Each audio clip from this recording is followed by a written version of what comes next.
Marvi Hämmers Hörbuch zum Magazin.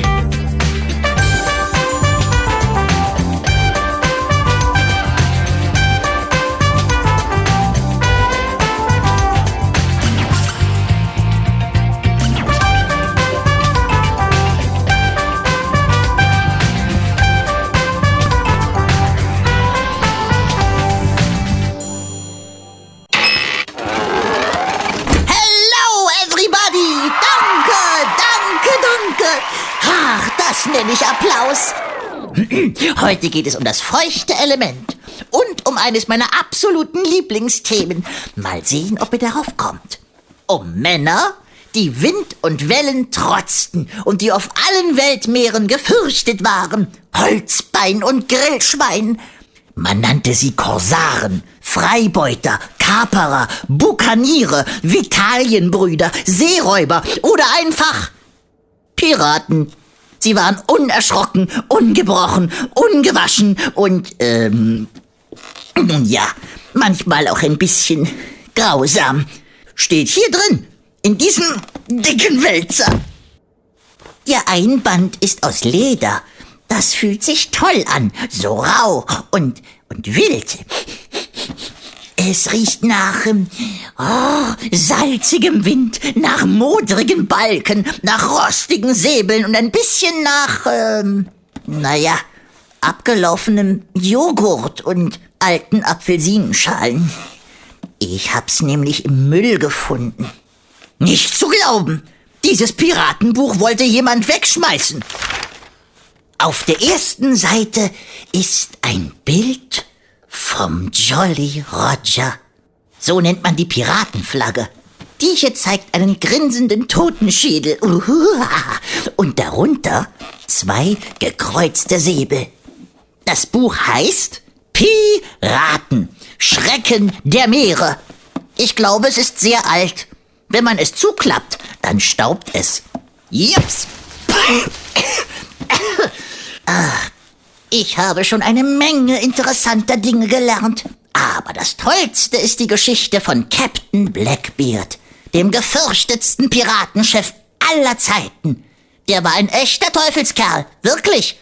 Einer aus seiner Mannschaft, Rocco de Wilde, hat das nämlich aufgeschrieben. Das klingt so. Da baute er sich vor uns auf. Captain Blackbeard in voller Piratenmontur. Er sah aus, als habe er gerade mit dem Teufel gepokert. Er trug einen Schultergürtel mit 6 Pistolen. Den langen, pechschwarzen Bart hatte er mit schwarzen Bändern noch verlängert. Und unter seinem Dreispitz, beim Klabautermann, da qualmte es wie aus der Hölle. Wer Blackbeards Trick nicht kannte, dem schlotterten bei diesem Anblick die Knie. Rocco de Wilde. Und Captain Blackbeard, das heißt schwarzer Bart. Captain Blackbeard, der Pirat mit den flammenden Haaren. Wenn ihr wissen wollt, wie der Captain seine Haarpracht zum Kokeln brachte, müsst ihr euch noch ein wenig gedulden.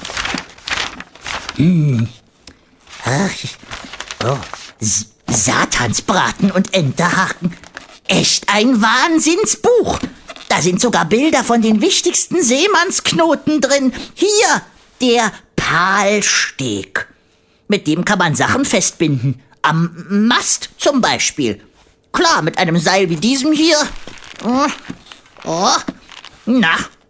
Diesen Seemannsknoten mit dem Namen Palsteg, den mache ich jetzt mal. Indem ich dieses Seil an die, wohin denn genau? An die Schreibtischlampe binde. Zuerst das Seil in beide Hände nehmen, dann eine Schlaufe bilden, als nächstes das rechte Ende des Seils von hinten durch die Schlaufe führen. So, jetzt das Ganze festziehen, so fest. Da, es wird nicht mehr weitergehen. Aua, bei mir geht auch nichts mehr. Jetzt hab ich mich doch selbst, als sowas Blödes. Verflickt auch, das war mein Gürtel. Zu blöd, jetzt hab ich mich total vertüddelt. Eigentlich soll dieser Knoten doch total easy wieder aufgehen. Steht doch hier. Easy wieder auf. Ja, also dann rufe ich erstmal meine World Reporter. Die sind gerade auf hoher See. Da, die World Reporter-Taste. Ist gar nicht so einfach mit einer Schreibtischlampe auf dem Rücken. Mach das bloß zu Hause nicht nach. So. Hey, JC, Ming und Roberto, ahoi! Welches Meer macht ihr denn gerade unsicher? This is the captain speaking. We're sailing near the Bahamas. Hey, Roberto, haben sie dich zum Captain gemacht? Glückwunsch. Womit segelt ihr denn? What kind of ship are you sailing on? We're sailing on an old sailing ship. It has 2 red sails. Oh, ein altes Schiff mit roten Segeln. Sieht ja fast wie ein Piratenschiff aus. Und wer ist die Crew? I'm the first mate. Aye, aye. Roberto is the captain. And Ming is on watch. Hey, Ming! It's Marvi Hämmer! Hello, Marvi Hämmer. Aha, der kleine Ming ist ganz oben im Mastkorb. Hi, Ming! Was siehst du denn da oben? What do you see from up there? I can't understand, Marvi. What is he saying? He wants to know what you see from up there. I see a sailing ship. How very interesting. A sailing ship? There must be lots of sailing ships. What is the sailing ship doing? It's sailing? Great. A sailing ship that is sailing. How very interesting. It is sailing, but there's no crew. It looks like there's no one on board. It looks like a ghost ship. Da ist keiner an Bord? Ein Geisterschiff. Hab ich das richtig verstanden? Roberto, JC, ein Geisterschiff? No one on board? A ghost ship? Here's the captain speaking. Yes, Marvi, Ming sees a sailboat, but nobody is sailing it. A ghost ship. Where is it, Ming?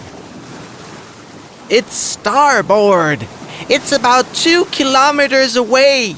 A ghost ship. How exciting. Let's go to starboard. Roberto! Okay.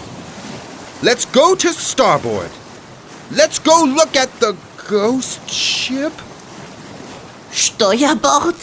Die sind von allen guten Geistern verlassen. Die nehmen doch tatsächlich Kurs auf das Geisterschiff.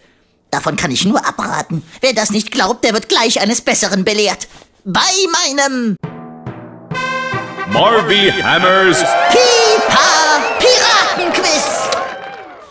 Das heißt, ich versuch's mal, gefesselt wie ich bin.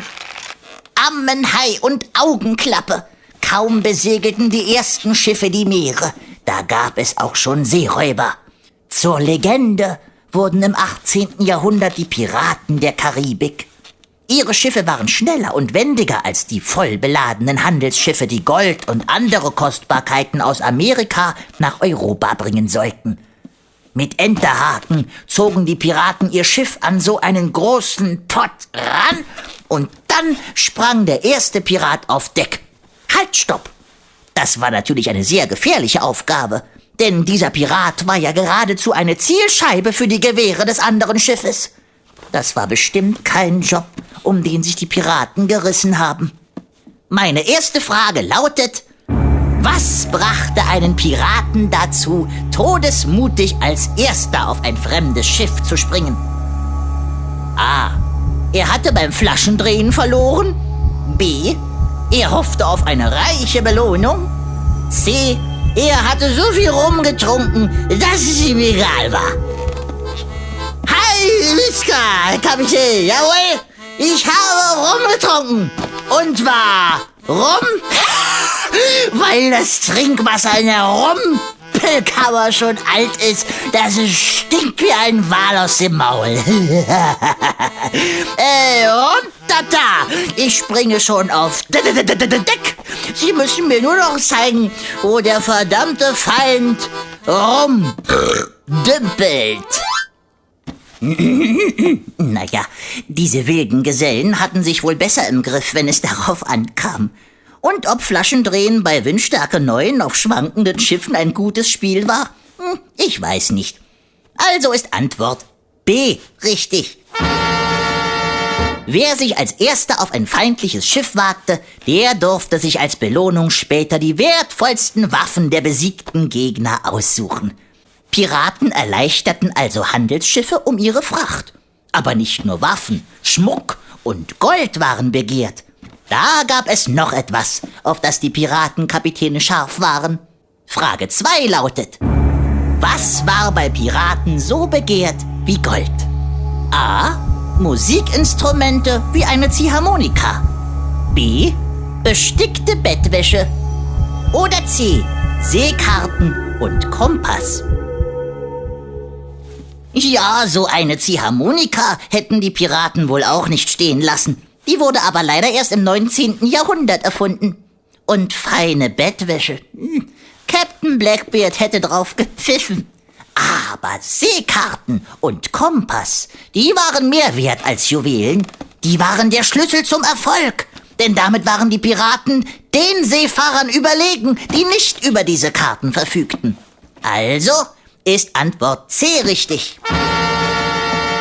Zu den Freibeutern, also den Seeräubern, die im Auftrag anderer Schiffe überfielen, zählten Ende des 14. Jahrhunderts in Deutschland die Vitalienbrüder. Die bedrohten die Nordsee und die Ostsee, zunächst als Hilfstruppen des schwedischen Königs. Dann machten sie, was sie wollten, bis die Kaufleute in den Hansestädten mit Kriegskocken Jagd auf sie machten.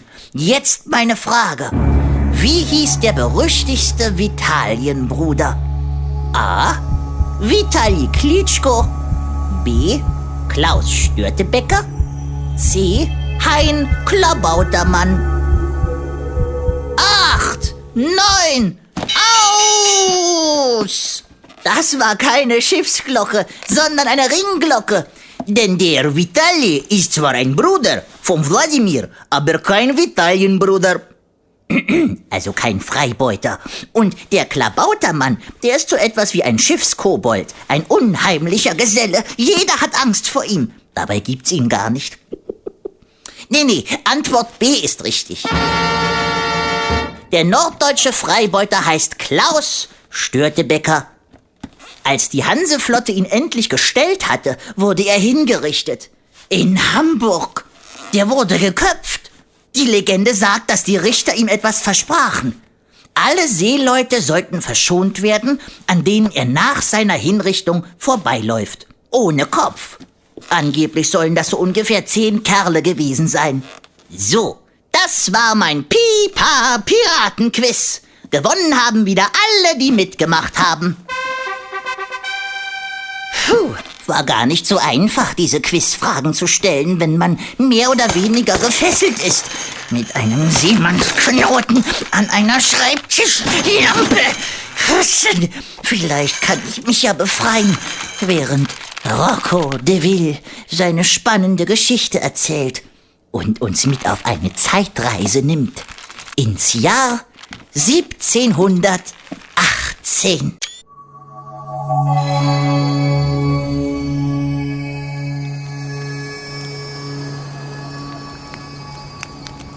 Ich hatte so eine düstere Vorahnung, dass es diesmal nicht gut gehen würde.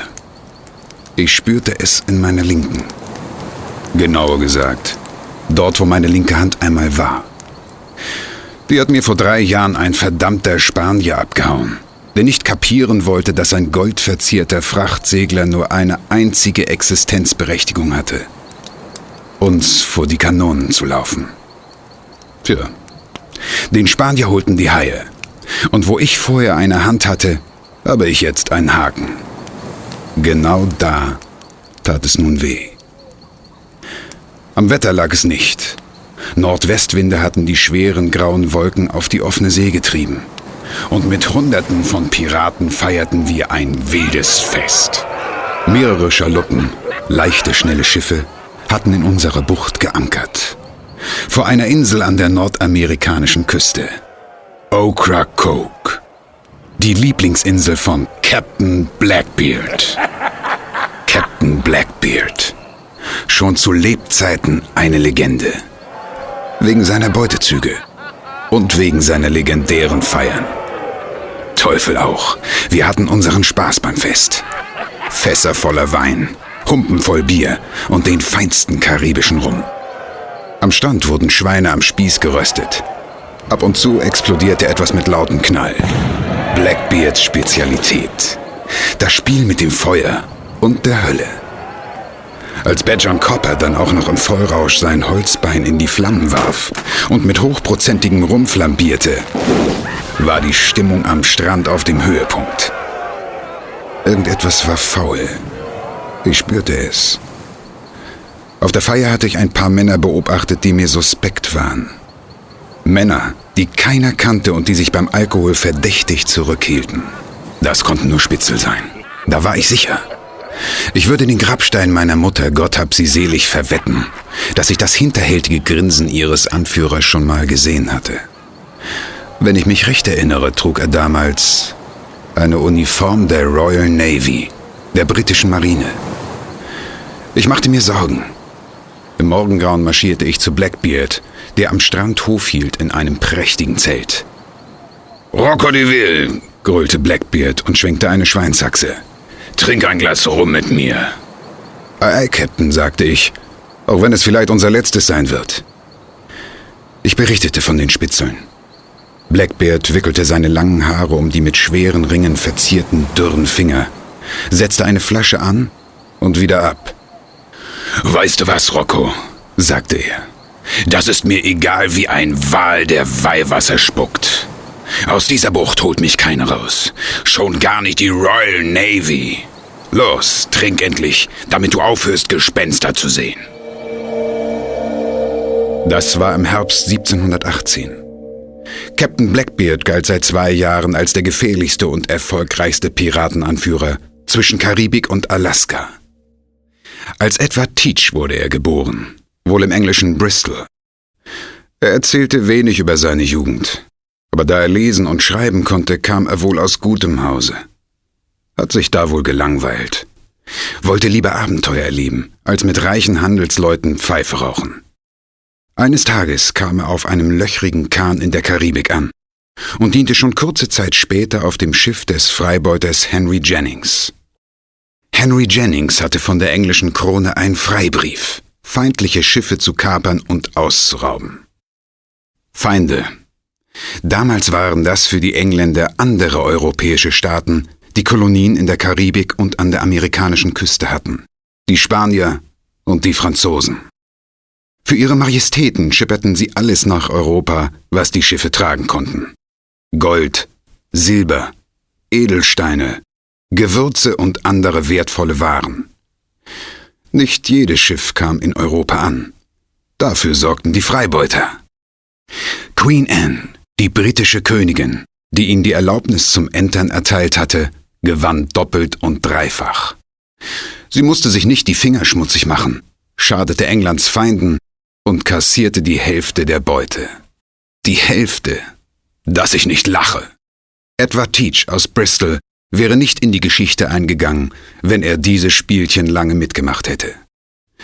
Schnell erkannte er, auf welcher Seite er stehen musste. Auf seiner eigenen. Mit einem gekaperten französischen Handelsschiff, das er ausgerechnet Queen Anne's Revenge, die Rache von Queen Anne nannte, ging er auf Beutetour und wurde ein gefürchteter Piratenführer. Er ließ sich die Haare und den schwarzen Bart lang wachsen. Und bald kannte man ihn nur noch unter seinem Kampfnamen Captain Blackbeard. Auch seine ehemaligen Auftraggeber, die Engländer, waren irgendwann nicht mehr vor ihm sicher. Deshalb hatten sie ihn auf dem Kieker. Besonders der Gouverneur der britischen Kolonie Virginia, Alexander Spotswood. Für ihn war Captain Blackbeard völlig außer Kontrolle geraten. Eine lebende Granate, die mal hier, mal dort explodierte. Schauergeschichten über Blackbeard wanderten von Hafen zu Hafen. Einmal wollte ein Gefangener seinen Diamantenring nicht rausrücken. Da zog Blackbeard sein Entermesser und schnitt den Ring ab, samt Finger. Kein Wunder, dass man Blackbeard bald die Ausgeburt der Hölle nannte. Die untergehende Sonne rötete den Abendhimmel. Seit 2 Tagen war das Fest vorbei, die anderen Piraten abgesegelt. Weiß der Henker, warum Blackbeard nicht auslief. Als ob er sein verdammtes Schicksal herausfordern wollte. Er wusste doch, dass der Gouverneur von Virginia seinem wilden Treiben endlich ein Ende setzen wollte. Ich war es dann, der sie zuerst sah. Meine Hand hatte also recht gehabt. Die Kerle auf dem Fest waren Spitzel gewesen, denn 2 schlanke Kriegsschiffe bogen in die Bucht ein. Ich setzte mein Fernrohr gar nicht erst an. Es war klar, wer unsere Besucher waren. Soldaten der Royal Navy. Zahlenmäßig waren sie uns weit überlegen. Wir saßen in der Falle. Der Wind stand ungünstig und wir konnten nicht raus aus der Bucht. Zum Glück konnten die Soldaten auch nicht rein. Denn zwischen ihrem Bug und unserem Heck lagen mehrere Sandbänke. Aber am nächsten Morgen würde die Flut steigen und die Kriegsschiffe über die Sandbänke heben. Blackbeard musste sich etwas einfallen lassen. Da stapfte er schon aus seiner Kajüte und baute sich vor uns auf. Er trug einen roten Gehrock und sein Bart hatte er zu kleinen Zöpfen geflochten. »Männer«, sagte Captain Blackbeard so leise, man hätte eine Papageienfeder auf die Planken fallen hören. »Männer, sieht ganz so aus, als würden wir morgen wirklich die Hölle kennenlernen.« Ich schaute mich um. Die wilden Gestalten, einige noch angeschlagen vom Fest, bekamen den Mund nicht mehr zu. So hatten sie den Captain noch nie erlebt. Aber sie wussten, dass er immer für eine Überraschung gut war. Sie wurden nicht enttäuscht. Im nächsten Moment explodierte der Captain.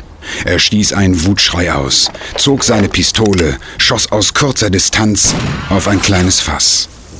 Auf diese Weise setzte er eine kurze Zündschnur in Brand. Wenige Sekunden später erhellte ein Feuerwerk den Abendhimmel.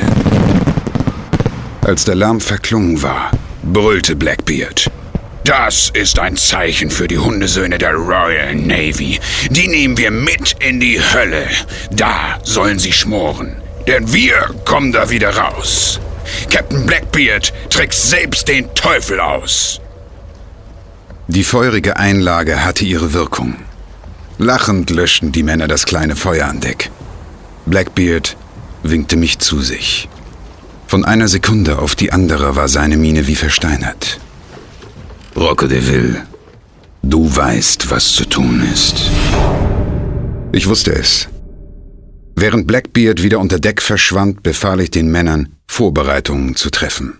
Munition an Bord, Decken nass machen, um später mögliche Brände zu löschen, Sand auf das Deck schaufeln. Der sollte das Blut aufnehmen, wenn es zum Nahkampf kommen sollte. Als alles getan war, war es nach Mitternacht. Am nächsten Morgen, kurz vor Sonnenaufgang, die Flut hatte längst eingesetzt, bot uns Blackbeard ein weiteres Schauspiel. Wir hatten Segel gesetzt und warfen hin und wieder einen sorgenvollen Blick auf die Kriegsschiffe. Auch die standen unter vollen Segeln, würden sich jeden Moment von der Sandbank befreien und sicher keine Zeit verlieren, uns zu jagen. Da baute er sich vor uns auf. Captain Blackbeard in voller Piratenmontur. Er sah aus, als habe er gerade mit dem Teufel gepokert. Er trug einen Schultergürtel mit 6 Pistolen. Den langen, pechschwarzen Bart hatte er mit schwarzen Bändern noch verlängert. Und unter seinem Dreispitz, beim Klabautermann, da qualmte es wie aus der Hölle. Wer Blackbeards Trick nicht kannte, dem schlotterten bei diesem Anblick die Knie. Blackbeard spekulierte natürlich darauf, dass uns der Feind durch das Fernrohr beobachtete und sicher nervös wurde. Die wussten ja nicht, dass sich der alte Trickser nur ein paar schwelende Seilenden unter den Hut gesteckt hatte, die er vorher in Salpeter getaucht hatte. Als sich die beiden Kriegsschiffe in den Wind drehten, nahm Blackbeard den Platz am Ruder ein. »Anker einholen«, befahl er. Und dann nahm der Teufelskerl doch tatsächlich Kurs auf den Strand. Kurz vor dem Ufer drehte er ab und steuerte unser Schiff durch eine schmale Fahrrinne zwischen dem Strand und einer unsichtbaren Sandbank. Die Kriegsschiffe hinterher, mit Karacho. Das war ihr Fehler. Wenig später saßen sie fest. Blackbeard lachte in den roten Morgenhimmel und gab seinen Lieblingsbefehl. »An die Kanonen!« Dann saßen wir selbst fest. Verdammte Pest! Doch wir konnten immer noch feuern. Treffer! Das vordere der beiden feindlichen Schiffe hatte ein dickes Loch an der Seite. Es würde sinken. Vom anderen wurden kleine Boote ausgesetzt. Die feigen Soldaten flüchteten. Bestimmt in eine andere Bucht. Wieder einmal war Captain Blackbeard der Sieger.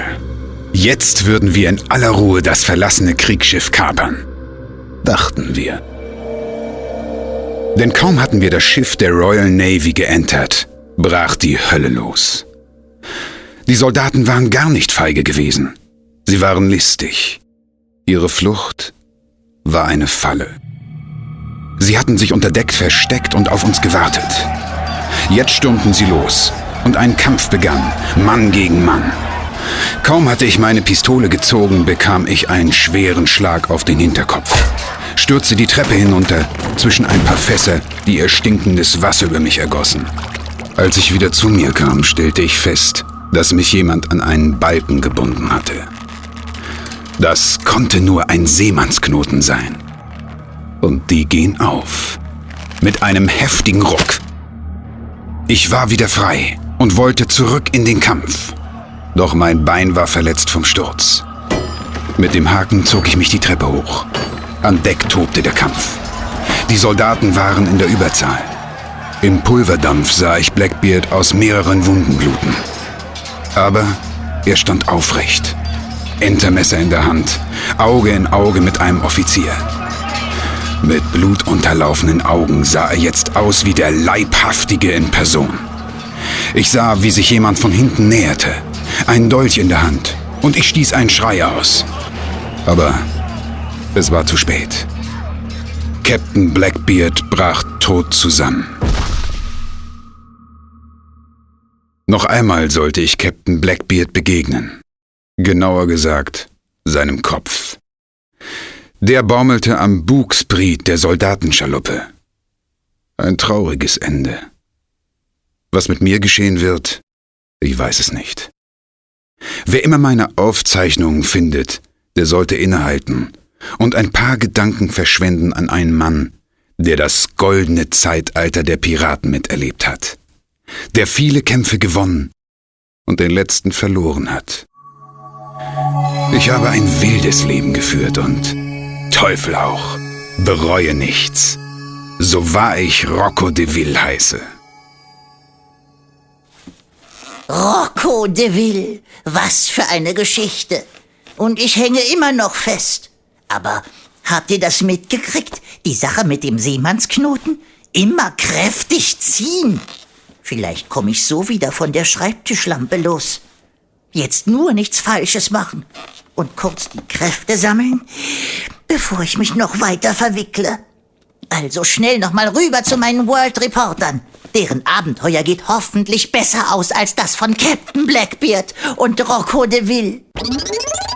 Na, was ist mit dem Geisterschiff? Are you close to the ghost ship? Hello, Marvi Hämmer. Yes, we're very close to it. We're about 15 meters away. 15 meters? 15 Meter, das ist nicht mehr weit. Was seht ihr? What do you see? It's a very old ship. Listen to how its masts creak and groan. Wow. It's still sailing. How very interesting.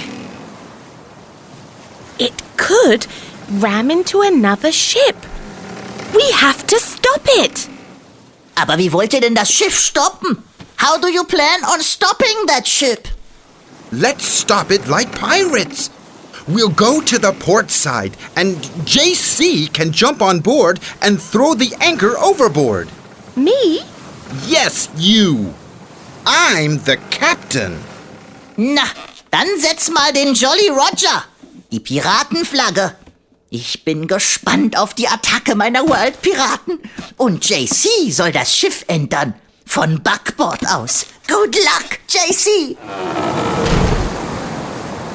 Okay, JC. 1, 2, 3, and jump! Yeah, I made it! Gosh darn, pirates! To hell with you all! Hands up! Huh? Hands up! Oh my Hands up. gosh! Hände hoch. Was ist das? JC? Hands up! Gosh darn, pirates! Phew! It's a parrot. It's just a parrot. A parrot? Moment mal. Wo ein Schiffspapagei ist, ist auch ein Schiffskapitän. There may be a captain. Gosh darn, pirates! To hell with you all! The parrot is so cute. Oh. The parrot is so cute! Get your hands off me, you floozy! Aye, what's up? What's going on up there? JC, you better come back over here. Bye-bye, parrot. Bye-bye! To hell with you all! Gosh darn, pirates! Deibelschlag und Donnerbalken. Wenn der Papagei schon so flucht, ist der Kapitän noch schlimmer. Seht lieber zu, dass ihr wegkommt, bevor der euch sieht. Yeah, I'm on board again, Marvi. Wow, my first pirate attack. That was exciting. Sails up, and away we go. Aye, aye, sir. Und ich würde sagen, am Seil ruckeln und Knoten los. 1, 2, 3. Isa! Ha! Geschafft! Weg mit dem blöden Seil! Das war der erste und letzte Seemannsknoten, den ich geknüpft habe. So, das war's auch schon wieder. Gleich gibt es noch die englischen Texte aus dem Heft und die Reportage auf Englisch. Wir hören uns wieder, weil die Welt sich dreht. Hossa!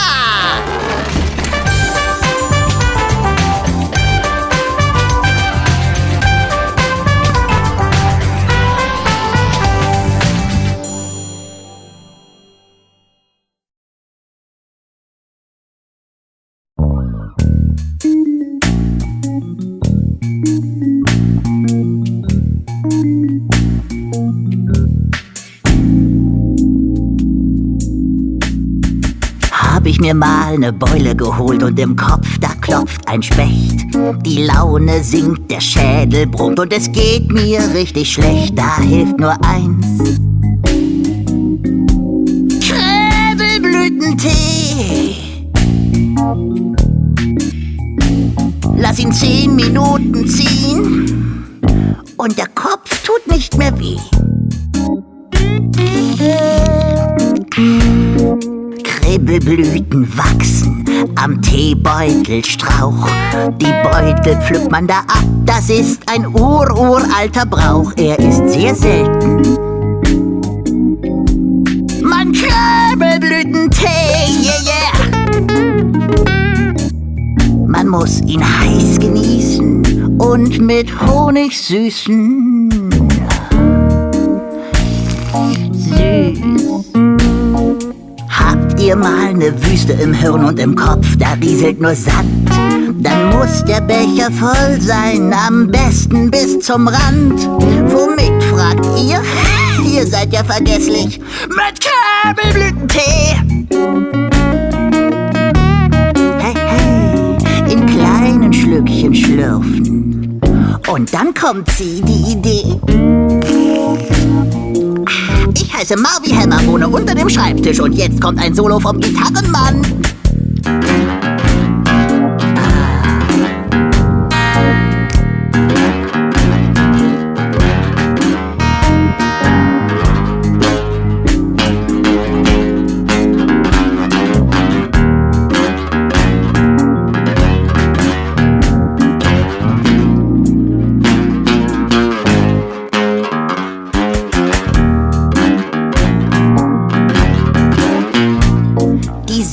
war wieder so spannend. Das Einschlafen fällt mir schwer. Im Geist kletter ich auf den Himalaya und jage nach höhlenden Bär. Oder der Bär jagt mich. Und mach mir Knabelblütentee. Yeah, yeah, yeah, yeah, yeah, yeah. Dann leg ich mich wieder hin. Und alles ist okay. Gute Nacht.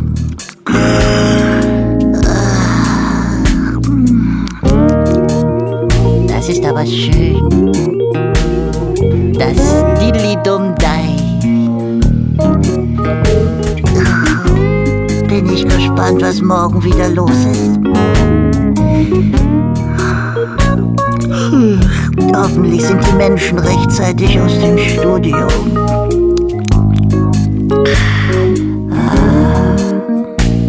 Kabelblütentee!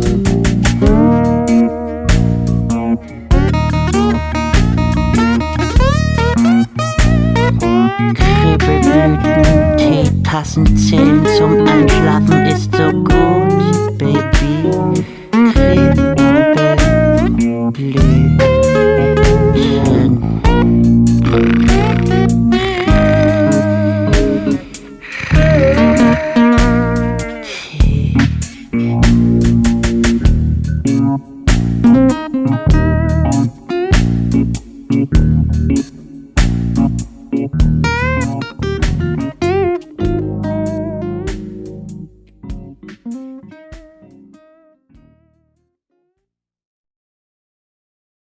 Jetzt wollen wir mal hören, was meine World Reporter für das Heft zusammengetragen haben. Schnapp dir das Magazin, blättere zu den angegebenen Seiten und lass dir die englischen Texte vorlesen. Wenn du Lust hast, kannst du versuchen mitzusprechen. Ist doch gar nicht so schwierig, oder? Viel Spaß! Enjoy yourself! See page 25. English History Guide. Caesar and Cleopatra, the carpet trick. Let's meet Caesar and Cleopatra. Destination, Alexandria, Egypt. Month, October. Year, 48 BC. Commencing countdown. 10, 9, 8, 7, 6, 5, 4, 3, 2, 1. Liftoff! Touchdown! Look! There's Cleopatra! What's she doing? She's hiding in a carpet. This is a new carpet for Caesar. Okay, in you go. We'll try the trick too! Let's see the palace.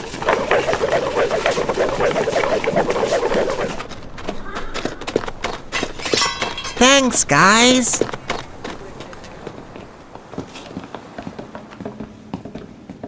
What a beautiful palace!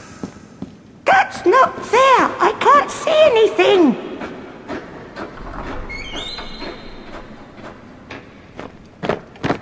Who are you? What do you want? Here's a present for you, my lord. Hello, Caesar. I need your help. What a good trick! What can I do for you? I want to be Queen of Egypt again. Are you really so clever? How can I win this game? Like this. She is really clever and beautiful. Wow! You are so smart. I'll help you win your throne back. Boys, let's leave them alone. Why? They're in love. Oh. A little later. Hooray! Well done, Caesar! Well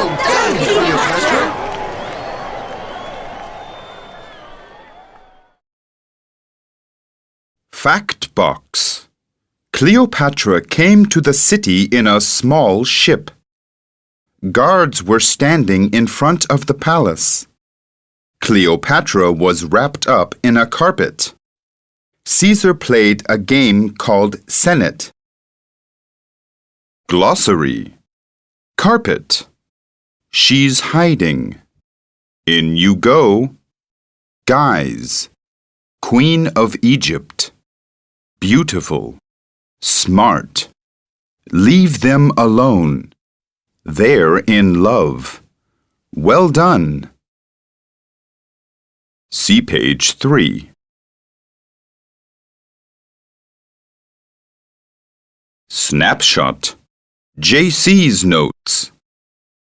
The tamandua puts its nose into the mound. Its tongue is up to 40 centimeters long. Insects stick to it. See page 7.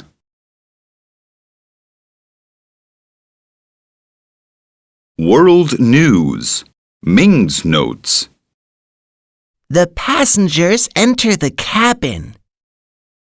The cabin goes down into the water. The passengers look out of the windows. See page 8.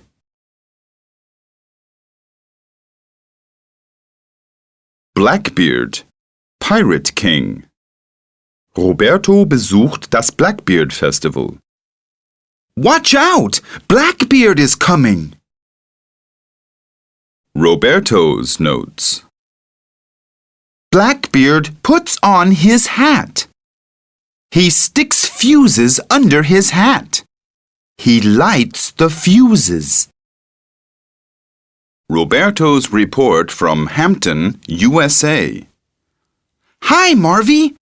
I'm at the Blackbeard Festival in Hampton, a city on the east coast of the USA.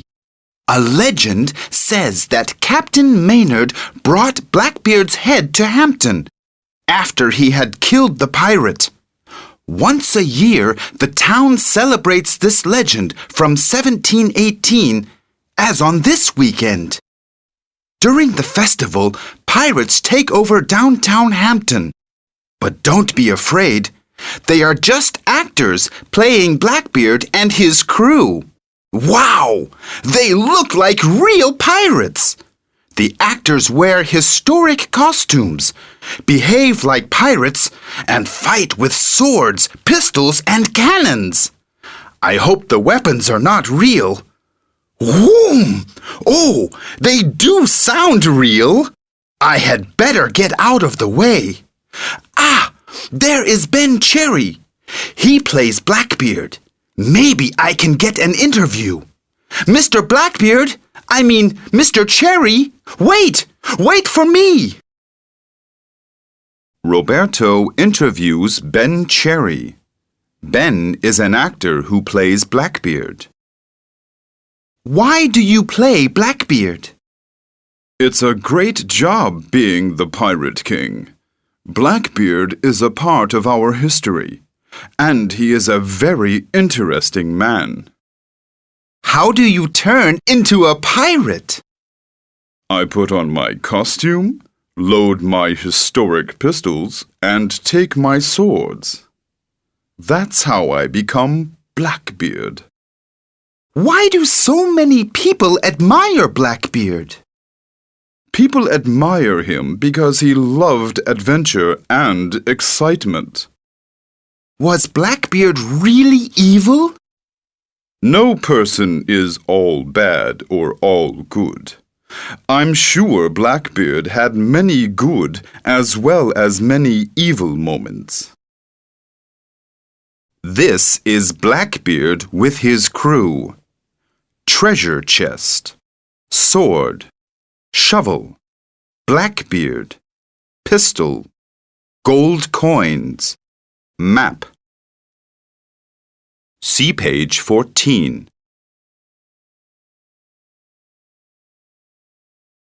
Alone on the Ice. JC erlebt, wie Robbenjunge aufwachsen. Hi, little fellow. JC's notes. The mother nurses the pup. The seal pup gains 2 kilograms. Its mother leaves it on its own. These are harp seals. White coat, ear, nose, big eye, whiskers, cold water, ice. JC's report from Greenland. Hi, Marvi. I'm calling from Greenland. It's freezing here, but I'm already getting used to the cold. I've been observing a young seal for more than a month. After the mother had left the pup, it called for her almost constantly. But now it's bigger and more independent. Hey, the seal is jumping into the water. It's one of its first attempts to swim. It looks funny. The seal is still a bit clumsy. It's beating its fins on the water. That's why 1-month-old seals are called beaters. What's that? The seal is trying to catch a shrimp. Got it! Well done! I'm proud of it. See page 18.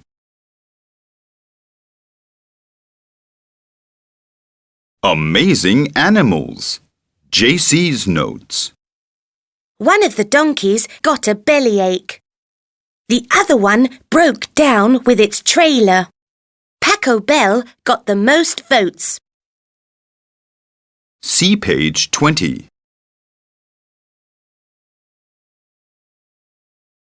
Off to Wonderland.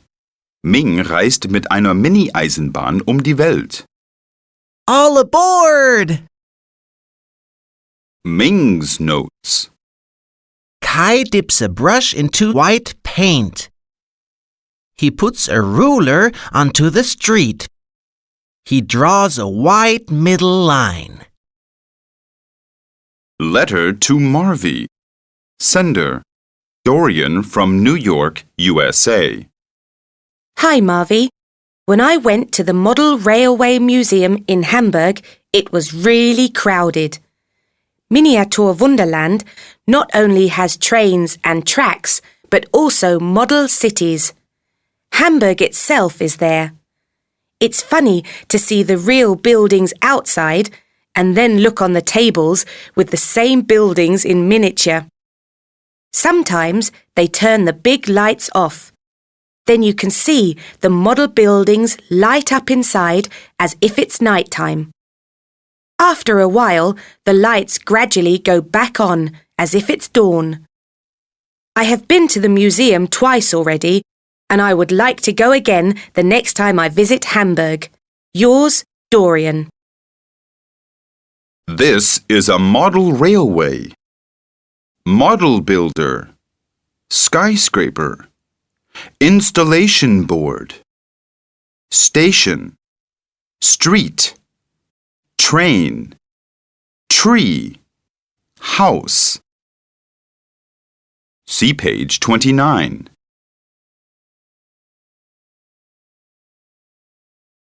Kids did it. Roberto's notes. Bailey takes a deep breath. She puts towels on the bed. Bailey carefully gives the baby to her mum. See page 31.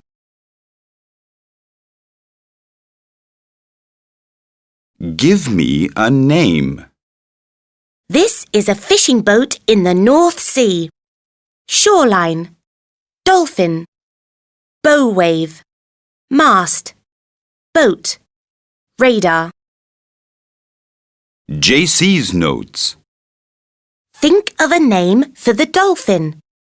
Write the name on a postcard. Put it into a postbox. See page 34.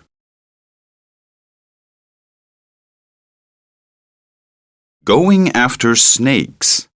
JC geht mit Rom Whittaker auf Schlangensuche. You won't bite me, will you?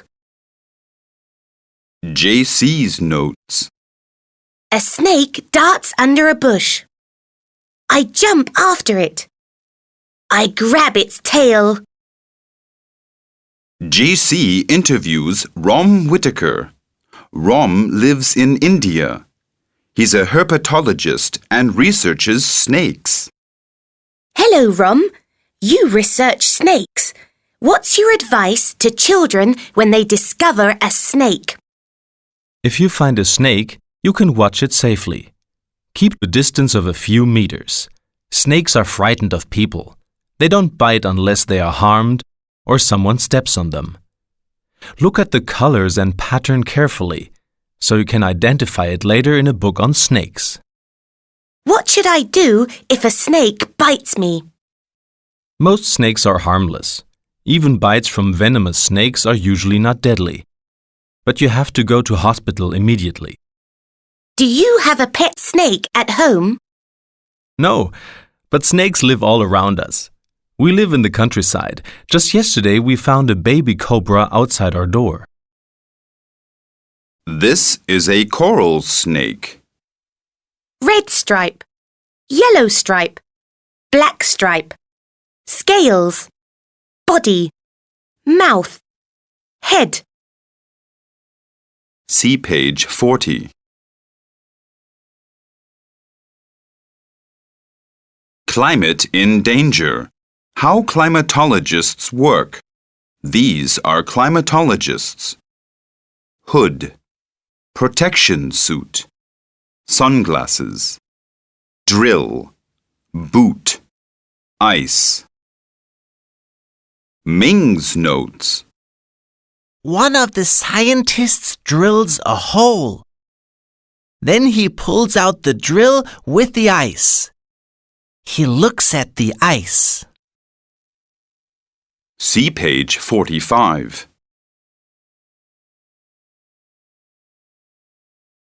Just joking.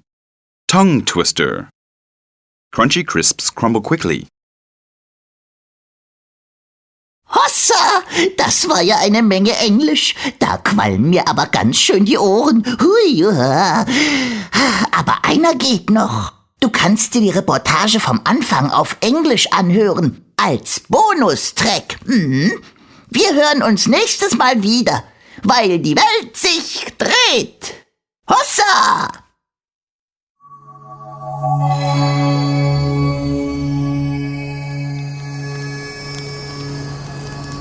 I just had feeling. I felt it in my left hand. Well, not really. There where my left hand once was. I lost it to a damned Spaniard who couldn't get it through his head that his gold-trimmed clipper ship only had one purpose: sinking under the attack of our cannons. Well, the sharks took the Spaniard, and now I have a hook where my hand used to be. That was exactly where it was aching. It wasn't because of the weather. Northwesters had driven the heavy gray clouds out to sea, and hundreds of pirates were having a wild party. Several sloops which flew the black flag had anchored in our bay, in front of an island on the North American coast. Ocracoke, Captain Blackbeard's favorite island. That's because he knows the sandbanks in the shallow waters in front of Ocracoke like no other. Captain Blackbeard. Someone will write books about him one day, and the children will look at drawings of him with their jaws hanging open. Drawings of his raids, and about his legendary parties. Devil be damned, we had a good time. Barrels full of wine, tankards full of beer, and the finest Caribbean rum. Pigs roasting on the spit on the sandy beach. Things were blown into the air from time to time. Blackbeard's specialty, playing with fire and hell. By the time Bad John Copper, drunk as a skunk, threw his wooden leg into the fire and flambéed it with rum, the atmosphere on the beach had reached its peak. But something wasn't right. During the celebration, I had watched a couple of men who looked suspicious. a white, and 2 mulattoes with greasy headbands. Men whom no one knew and who suspiciously held back from the alcohol. These could only be informers, that was sure. I would swear on the grave of my mother in old England, God bless her soul, that I had seen the underhanded grin of their white leader before. If I remember correctly, he was wearing a Royal Navy uniform. I was worried. At dawn, I marched over to Blackbeard, who was staying in a huge tent on the beach. "Rocco de Ville!" yelled Blackbeard as he swung his pork leg. "Drink a glass of rum with me." "Aye, aye, Captain, even if it might be our last." I told him about the informers. Blackbeard wound his long hair round his fingers. "You know what, Rocco," he said. "I care as much about that as a whale that spits holy water. No one can take me out of this bay. Sit down and have a drink so you can stop seeing ghosts." That was the winter of 1718. Captain Blackbeard was regarded as the most dangerous, most brutal, and most successful pirate between the Caribbean and Alaska for 2 long years. He was born Edward Teach in Bristol, England. He talked very little about his youth, but since he could read and write, that meant that he came from a wealthy family. But he was bored there. He much preferred high-flying adventures to smoking a pipe with rich tradesmen. Later, he was working on a pirate ship belonging to Henry Jennings. Henry had a royal charter from the English crown to commandeer and rob enemy ships. Those were other European states in those times, which had colonies in the Caribbean and the American coast. Spaniards and Frenchmen. In the name of the crown, they shipped everything to Europe that the ships could hold: gold, silver, precious stones, spices, and other valuable goods. Not every ship arrived in Europe. The pirates saw to that. Queen Anne, who had given them the permission to board enemy ships, won 2 and 3 times over. She didn't have to get her fingers dirty, and she got to keep half of the booty. Half.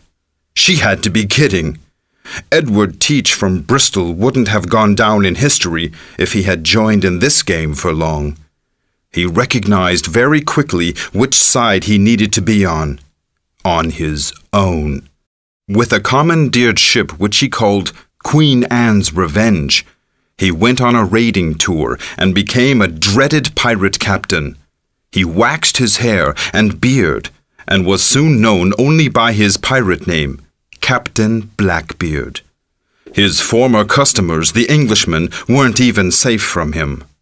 They had him in their sights, particularly Alexander Spotwood, governor of the British colony in Virginia. For him, Captain Blackbeard had got completely out of control. A living bomb which tended to explode here and there. Horror stories about Blackbeard went from port to port. There was once a prisoner who didn't want to give up his diamond ring.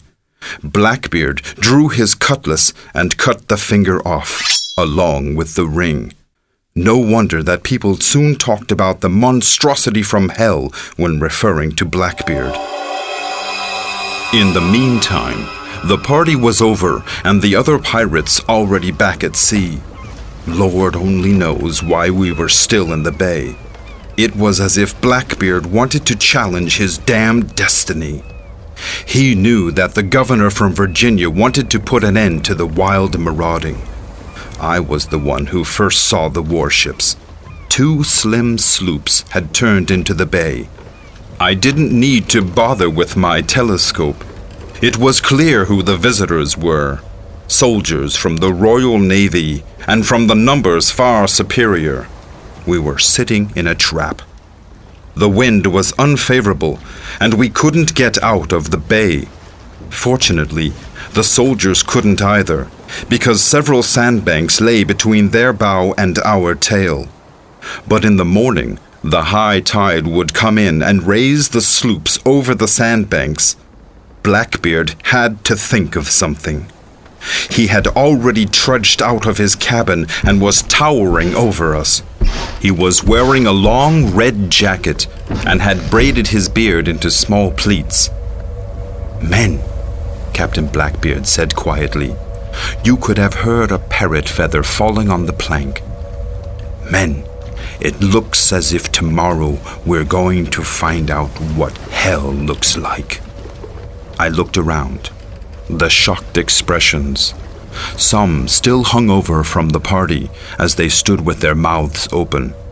They had never seen the captain like this, but they knew that Blackbeard's speeches never took place at once, and he didn't disappoint. The captain exploded the next moment. He yelled out in rage, pulled out his pistol and shot at a little barrel at short distance away. He set fire to his short fuse. Fireworks illuminated the evening sky a few seconds later. After the noise had faded away, Blackbeard shouted, "This is a signal for the curse of the Royal Navy. We'll send them all to burn in hell, because we're going to get out of here. Captain Blackbeard can outwit the devil." The fiery speech had its effect. Laughing, the men put out the little fire on deck. Blackbeard waved me over. From one second to the other, his face had turned to stone. "Rocco de Ville, you know what has to be done." I knew. While Blackbeard was disappearing under deck again, I ordered the men to make preparations.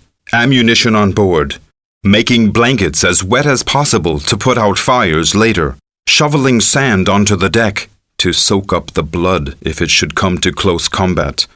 It was after midnight by the time everything was done. The next morning, shortly before sunrise, the tide already rising steadily, Blackbeard was ready to fire up the crew again. We had put up sails and threw worried looks every now and then at the military ships. They also stood under full sails and would escape the sandbanks at any moment and certainly wouldn't waste any time. And there he was, standing before us, Captain Blackbeard in full finery. He looked as if he had just played poker with the devil.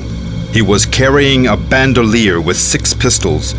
He had made his long pitch-black beard even longer with black ribbons, and it was as if smoke were coming out from under his 3-cornered hat, like he was part of hell. Those who didn't know Blackbeard's trick grew weak in the knees at the sight. Of course, that was exactly what Blackbeard was hoping, that the enemy was watching us through their telescopes and growing nervous. They didn't know that the old trickster had only put a couple of smoldering pieces of rope dipped in saltpeter under his hat. When the 2 military ships turned into the wind, Blackbeard took his place at the rudder. "Hoist the anchor!" Blackbeard, the devil on his shoulder, set course for the beach. And he turned just before the beach and steered our ship through a narrow shipping channel between the beach and an invisible sandbank. The warships followed us with a vengeance. That was their mistake. A short time later, they were stuck in the sandbank. Blackbeard laughed up at the red morning sky and gave his favorite order, "To the cannons!" Then we were suddenly stuck ourselves. But we could still fire. Hit! One of the 2 enemy ships had a hole in its side. It was sinking. Rowboats were lowering on the other one. The cowardly soldiers were escaping, heading to another bay. Captain Blackbeard came away the winner once again. We would commandeer the deserted military ship at our leisure. Or so we thought. We had hardly boarded the ship of the Royal Navy when all hell broke loose. The soldiers hadn't been cowardly at all. They were cunning. Their escape attempt was a trap. They had hidden under deck and were waiting for us. Now they were storming the deck and the fighting started, man against man. I had hardly drawn my pistol when I received a heavy blow on the back of the head. rolled down the stairs between a couple of barrels and was covered with their stinking water. When I came to again, I noticed that somebody had tied me to a joist. These could be only sailors' knots, and they opened easily with a hard jerk. Got it. I immediately wanted to go back in and fight again, but I couldn't move my leg. With the hook, I pulled myself up the stairs. The fight was raging on deck. We were far outnumbered by soldiers. I saw through the gun smoke that Blackbeard was bleeding from several wounds, but he stood upright, cutlass in hand, eye to eye with an officer. With his bloodshot eyes, he looked like the devil himself. I saw somebody approaching him from behind with a dagger in hand, and I cried out.